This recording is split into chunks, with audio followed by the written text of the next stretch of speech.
Hello po sa inyo lahat and maraming salamat po sa walang sawang support. Kung hindi pa po kayo kasali sa ating family, don't forget to share, like, and subscribe to our YouTube channel.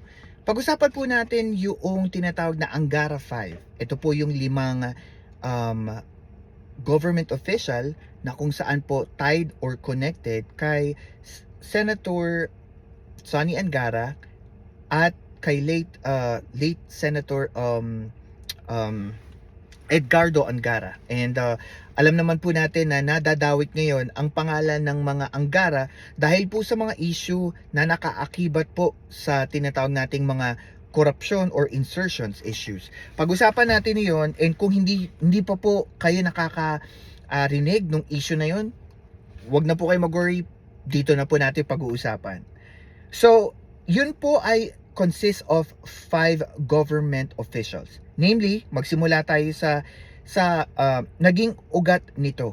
Ito po ay nagsimula noong nagsimula ito nung pumutok na po yung flood control project at napag-alaman na sa mga flood control project, sabi po ni Yusek Bernardo na meron pong 12% kickback from deliveries si Senator Angara, na kung saan po ang contact po ni Bernardo through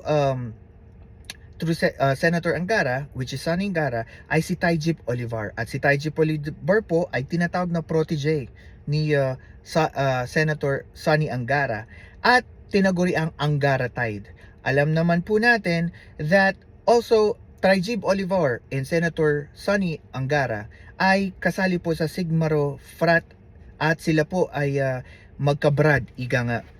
At si Taijib Olivar po ay connected sa DBM at may mga contact din po ang Sigmaro Frat sa DICT at DPM. And also nagtrabaho din po si Taijib Olivar under the late Senator Angara. Pangalawa naman po, si Amena Pangandaman. Siya po ay ang nagbitiw na secretary ng DBM, na kung saan daw po siya daw po ang pinangalanan ni Saldico na nag-arrange ng meeting for the president to do the insertion. Sabi po ni Saldico. Pangatlo naman po si Ronald Ang. Siya po ay ang Ako Bicol Party List representative noong 17th Congress. At kung saan naman po pumalit si former Saldico noong 18th Congress. Na ngayon po si Ronald Ang ay ang TIESA Director. Si Ronald Ang po ay naging consultant ni late Senator Angara, naging Vice President and Corporate Counsel ng SunWest Philippines, na kung saan po ay pagmamay-ari ni Saldico, at naging representative din ng Ako Bicol Party List at naging director din po, or I think director pa rin at the moment, ng Missibis Corporation na alam natin ay pagmamay-ari po ni Saldico. Pang-apat, si Wilfred Wong, USEC po ng DBM. Siya po ay namamahala ng local at regional operations ng DBM at tinatawag na bata ni Angara at bagman di umano ni Pangandaman.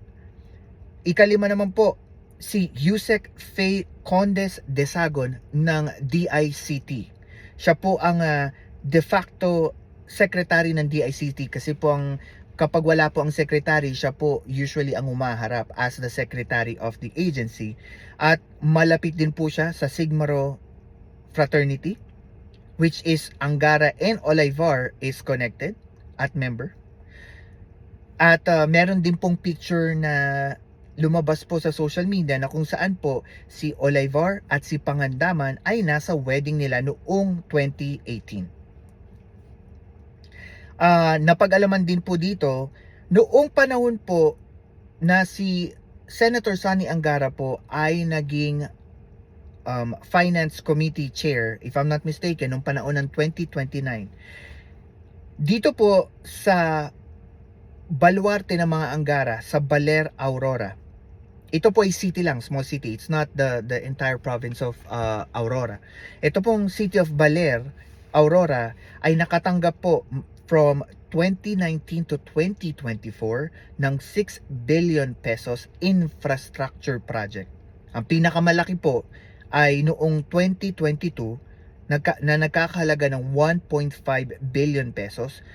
Ang nakakapagtaka lang po dito, ito pong project na ito ay mukha pong nauulit na mga proyekto. At makikita po natin dito na noong 2022 papunta ng 2024, may construction road po dito sa may Baler San Luis at Dingalan Aurora, na kung saan po ang presyo po ng dalawang roads ay presyo po which is 96.5 million pesos, at ito po ay under construction ng IRC at saka BMK Construction. Kung titignan ko po dito yung files ko, sabi dito, construction of Dingalan San Luis to Baler Road Aurora. Ito po ay ginawa ng IRC Construction. Ang presyo po ay 96.5 million pesos at ang report daw po is 100% complete. At isa naman pong proyekto na road from Baler to Dingalan, Baler Aurora, na ginawa naman po ng BMK Construction na same price, 96.5 million pesos, na 100% completion din po. Tapos meron naman pong isa pa na ginawa na naman po na construction road sa Dingalan, Baler, construction road Dingalan to Baler, Dingalan Aurora, na ginawa na naman po ng IRC Construction, at ang presyo po nito ay 99 million pesos at sinasabing 100% ang completion nito.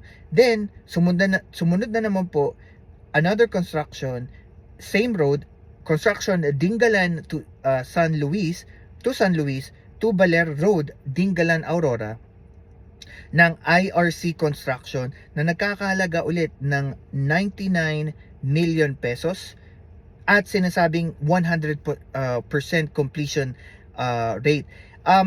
Ang paliwanag po dito nung the Billionaire News Channel investigative report, na tinatry po nilang alamin bakit daw po paulit-ulit yung construction. Kasi kung makikita nyo, maari naman kasing may rason, kasi isang Aurora na lagi pong naapektuhan ng bagyo.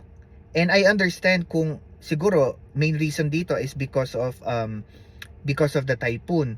Pero syempre, kung makikita natin na hindi naman din po biro na kung gagawin mo yung isang daan, tapos sisirain mo ulit, tapos gagawin mo ulit, tapos sisirain mo, and the prices is way too high. From 96.5 na unang ginawa ito ng dalawang magkaibang company, ginawa na naman ng parehas na company ng mas malaking presyo, which is tumalon siya ng 99 million pesos. At siguro kailangan ng paliwanag dito, maaring ito po ay isang example ng corruption, pero hindi natin malalaman, as I said, kung hindi natin ma-investigate. Pero ito po ay parang nakakalulang presyo at nakapagtatakang presyo. Kasi po, ang pinag-uusapan lang natin dito ay the city of Baler. Hindi po ito yung probinsya ng Aurora. So talagang iba talaga, ano? Kaya kung makikita nyo, parang lumalagay na kapag senador ka, malaki ang advantage mo, kasi kung ano yung baluarte mo as a senator, may priority, 'di ba? May mga priority budget, which is, I would say, siguro given na yon, dahil syempre kinakatawan mo yung sarili mong baluarte. Ang problema lang doon, paano kung hindi naman lahat ng region, hindi naman lahat ng provinces o cities or town nare-represent ng isang senador, elected senator. So parang unfair, 'di ba? Kung makikita mo, especially these are money coming from our taxes. This is not money from just people from Aurora province, 'di ba? So malaki, grabe. Ano pa ba? May sagot po si Senator Angara dito. I think kinausap siya ng Billionaire News Channel about this.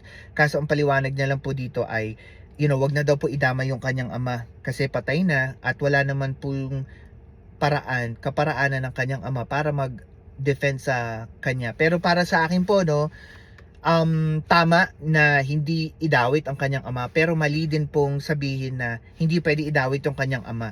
Patay man o hindi, buwis ho ng Pilipino yan. You are a public officer. Kahit anong sabihin mo, you are under the scrutiny of everyone.